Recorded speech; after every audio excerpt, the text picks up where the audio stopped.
Thanks for joining me on Storytime with Juicy. Are you ready to read along?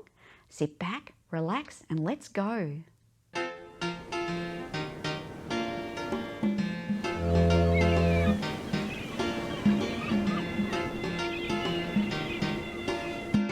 It's Storytime with Juicy. Grandpa for Sale. Written by Dotti Enderle and Vicki Sansum. Illustrated by T. Kyle Gentry.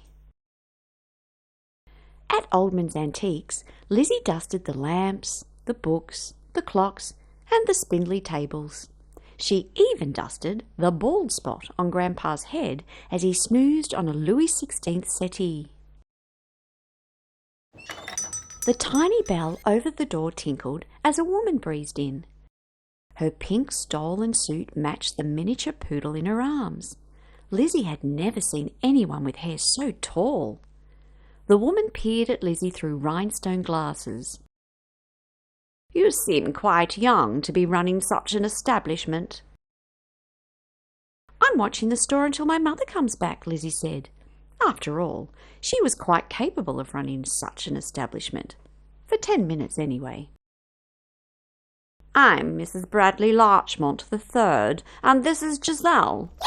The dog yapped at the sound of her name. "If you don't mind, I'd like to browse." Lizzie certainly didn't mind.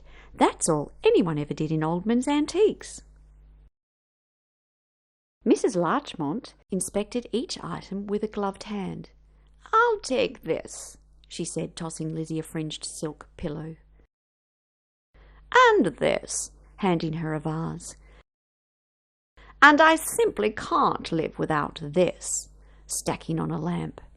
Then she glanced down at the Louis XVI settee. "Oh, my stars! Look at this! I don't think I've ever seen one for sale. How much?" Lizzie checked the price tag. $500. "What a bargain," the woman said. "Does he come with a set of teeth?" "Teeth?" Lizzie asked. "Yes, he's not wearing any." Lizzie gawked at Mrs. Larchmont and her pink pooch. "The settee?" Lizzie asked. "No," said the woman, scratching the tiny poodle's chin. "I have a dozen of those at home already. How much for this charming antique?" "But he's my grandpa," Lizzie protested. "In that case, you must know how much he's worth." Mrs. Larchmont tapped her foot impatiently, and Giselle wagged her tail. Lizzie looked nervously at Grandpa. "But he's not for sale," she explained. "Nonsense, my dear. Everyone has a price. I'll give you $500 for him." $500? Lizzie repeated. For $500, Lizzie could buy the treehouse she'd always wanted. She could start her own club and be president. She'd be the most popular girl in the neighborhood. But what good would a treehouse be without Grandpa there to help her build it? President Lizzie's treehouse. "No, thank you," Lizzie continued. "I can't take $500 for Grandpa." "Okay," Mrs. Larchmont said, sucking in a breath. $1,000. $1,000! With that much money, Lizzie could buy a small boat and sail out on the lake any time she wanted. She could lie back and float lazily along, or look for the mysterious monster that lurked on the bottom. But what good would a boat be without Grandpa there to steer and fish and sing sailor songs?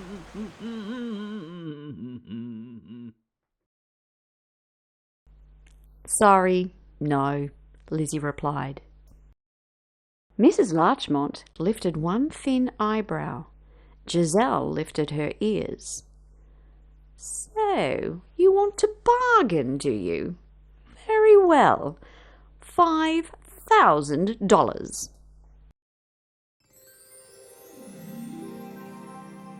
Lizzie pictured herself in her very own lavender dream bedroom set. The lace curtains would match the ruffled canopy on the bed, and she'd have her very own dressing table. To sleep in that room would be like dreaming on a fluffy marshmallow. But what good would a fancy bedroom be without Grandpa there to tuck her in and tell her bedtime stories? No deal, Lizzie said. Mrs. Larchmont adjusted the sparkly glasses on her pointy nose. 10,000. $10,000? Wouldn't that buy an entire ice cream shop with every frozen flavour ever invented, and sprinkles, and chocolate chips, and hot fudge? She could have an ice cream shop with lots of customers who'd actually buy something. Selling ice cream would certainly be more fun than dusting antiques. Lizzie's ice cream. But how much fun would it be without Grandpa there to make his super duper tremendous stupendous ice cream sundae deluxe? No, Lizzie insisted. Mrs. Larchmont gritted her teeth. Giselle softly growled. They leaned in, face to face with Lizzie. $50,000, and that's my final offer. Lizzie's knees wobbled. She felt woozy. With that much money, she could build an amusement park with the loopiest roller coaster ever, and her friends could ride for free any time they wanted.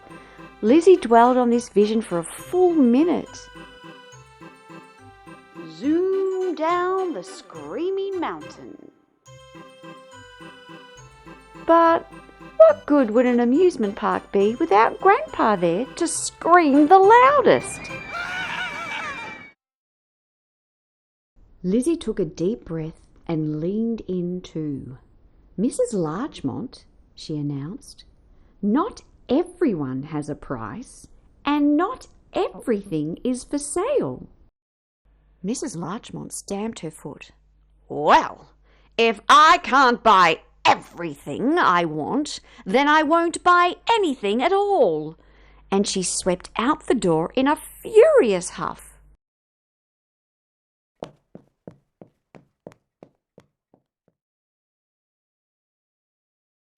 Lizzie kissed Grandpa gently, then walked over to the cash register.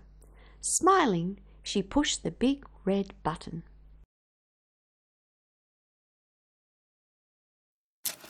Ding! No sale.